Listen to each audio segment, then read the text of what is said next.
تو سعودی عرب اور پاکستان کے بیچ ایک ایسا دفاعی معاہدہ ہو گیا ہے جو شاید مشرق وسطیٰ کی پوری گیم ہی بدل دے۔ یہ صرف کوئی عام ڈیل نہیں ہے بلکہ ایک نیا اسٹریٹجک الائنس بن رہا ہے۔ آئیے ذرا دیکھتے ہیں کہ اس کا مطلب کیا ہے اور اس کے اثرات کیا ہو سکتے ہیں۔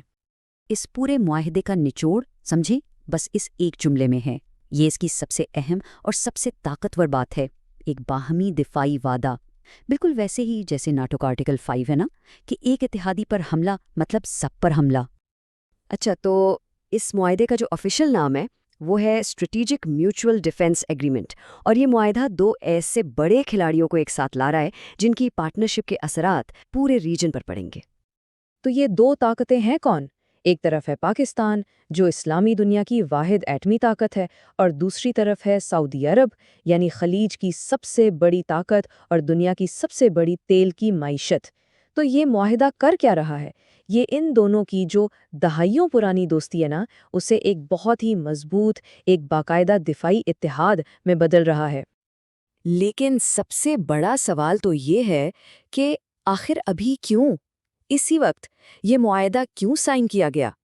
کیا یہ بس ایسے ہی ہو گیا یا اس کے پیچھے کوئی گہری اسٹریٹجک وجوہات ہیں؟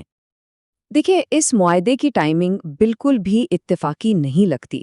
اس کے سائن ہونے سے کچھ ہی مہینے پہلے مئی میں انڈیا اور پاکستان کے بیچ حالات بہت زیادہ کشیدہ ہو گئے تھے، اور پھر اس معاہدے سے ٹھیک ایک ہفتہ پہلے قطر پر ایک اسرائیلی میزائل حملہ ہوتا ہے۔ اس حملے نے خلیجی ممالک کو ہلا کر رکھ دیا اور انہیں اپنی سیکیورٹی کے بارے میں دوبارہ سوچنے پر مجبور کر دیا۔ تو یہ دو بڑے واقعات تھے جنہوں نے اس معاہدے کی زمین تیار کی۔ تو پہلا ٹریگر کیا تھا؟ امریکہ کی سیکیورٹی گارنٹی پر جو اعتماد تھا وہ کم ہو گیا۔ سوچیں ذرا، جب اسرائیل نے قطر پر حملہ کیا جو کہ امریکہ کا اتحادی ہے، اور واشنگٹن کا جواب بہت ہی کمزور سا لگا، تو خلیجی ممالک کو یہ سگنل گیا کہ بھائی اب صرف امریکہ کے بھروسے نہیں بیٹھا جا سکتا، انہیں اپنی سیکیورٹی کے لیے نئے پارٹنرز ڈھونڈنے ہوں گے۔ تو یہ جو پارٹنرشپ ہے یہ صرف دکھاوے کی نہیں ہے۔ چلیں دیکھتے ہیں کہ اس ڈیل سے کس ملک کو کیا مل رہا ہے، کیونکہ صاف ظاہر ہے کہ یہ ایک اسٹریٹجک لین دین ہے۔ یہ ایک ایسی ڈیل ہے جس میں دونوں کا فائدہ ہے۔ پاکستان کو کیا ملے گا؟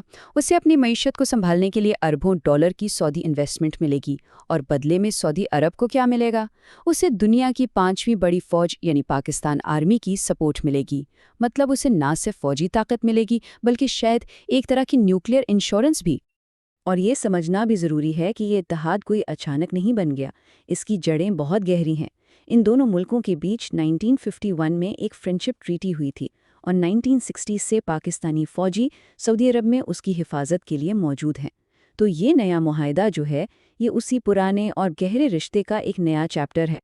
اب جب یہ پرانا رشتہ ایک باقاعدہ اور طاقتور دفاعی اتحاد میں بدل رہا ہے تو ظاہر ہے اس پر خطے کی دوسری بڑی طاقت یعنی انڈیا میں تشویش کی لہر دوڑ گئی ہے۔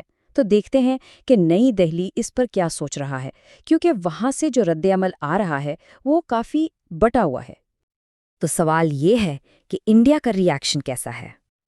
اچھا، اگر سرکاری طور پر دیکھیں تو انڈیا کا جواب بڑا نپا تولا اور محتاط ہے۔ ان کی فورن منسٹری نے فورن سے کوئی مذمت نہیں کی، لیکن یہ صاف صاف کہہ دیا ہے کہ وہ اس معاملے کو بہت سیریسلی لے رہے ہیں اور اس کے اثرات کو بہت غور سے دیکھ رہے ہیں۔ لیکن یہ تو ہوئی سرکاری بات۔ پردے کے پیچھے انڈیا کے تھنک ٹینکس میں خطرے کی گھنٹیاں بج رہی ہیں۔ برہمت چلانی جیسے بڑے اسٹریٹجسٹ کا تو یہ ماننا ہے کہ ریاض کو یہ اچھی طرح معلوم تھا کہ انڈیا اس معاہدے کو اپنی سیکیورٹی کے لیے سیدھا سیدھا خطرہ سمجھے گا، لیکن اس کے باوجود انہوں نے یہ قدم اٹھایا۔ مگر ایک دوسرا نظریہ بھی ہے۔ مائیکل کگلمن جیسے کچھ اینالسٹ کہتے ہیں کہ اتنی جلدی کسی نتیجے پر نہیں پہنچنا چاہیے۔ ان کا کہنا ہے کہ سعودی عربیہ کے انڈیا کے ساتھ اربوں ڈالر کے تجارتی تعلقات ہیں، اور وہ پاکستان کے لیے ان تعلقات کو خطرے میں نہیں ڈالے گا۔ مطلب ان کے خیال میں بزنس جو ہے وہ پولیٹکس پر بھاری پڑے گا۔ اور اب آتے ہیں اس معاہدے کے سب سے حساس اور سب سے تشویشناک پہلو کی طرف، وہ ہے نیوکلیئر کوآپریشن کا امکان۔ یہی وہ چیز ہے جس پر سب سے زیادہ بحث ہو رہی ہے اور سب سے زیادہ سوال اٹھائے جا رہے ہیں۔ اچھا، اس بحث کو سمجھنے کے لیے ایک ٹرم سمجھنا بہت ضروری ہے، نیوکلیئر امبریلا یا نیوکلیئر چھتری۔ اس کا مطلب کیا ہوتا ہے؟ مطلب یہ کہ ایک نیوکلیئر پاور اپنے کسی نان نیوکلیئر اتحادی کو یہ گارنٹی دے کہ اگر تم پر حملہ ہوا تو ہم تمہاری طرف سے ایٹمی ہتھیاروں سے جواب دے سکتے ہیں۔ ظاہر ہے یہ ایک بہت ہی کنٹروورشل آئیڈیا ہے، کیونکہ یہ نیوکلیئر نان پرولیفریشن یعنی جوہری عدم پھیلاؤ کے عالمی اصولوں کے خلاف جا سکتا ہے۔ تو سوال یہ ہے کہ کیا یہ معاہدہ سعودی عرب کو پاکستان کی نیوکلیئر چھتری دیتا ہے؟ اس سوال پر دونوں ملکوں نے جان بوجھ کر معاملے کو گول مول رکھا ہوا ہے۔ پاکستان کے وزیر دفاع نے پہلے کچھ اور کہا، پھر اپنے بیان سے پیچھے ہٹ گئے۔ دوسری طرف ایک سینئر سعودی اہلکار نے کہہ دیا کہ معاہدے میں تمام فوجی ذرائع شامل ہیں۔ یہ ساری باتیں مل کر اس معاملے کو اور بھی پراسرار بنا رہی ہیں۔ تو کیا یہ ایک ایسا نیوکلیئر لائنس ہے جس کا اعلان نہیں کیا گیا؟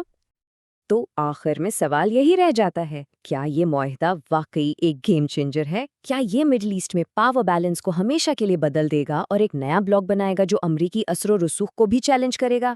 یا یہ صرف ایک کاغذی شعر ثابت ہوگا، ایک ایسی ڈیل جس پر علاقائی سیاست کی وجہ سے کبھی عمل ہی نہیں ہو پائے گا؟ اس کا جواب تو وقت ہی دے گا، لیکن ایک بات تو پکی ہے، اس خطے کا مستقبل اب پہلے سے کہیں زیادہ غیر یقینی ہو گیا ہے۔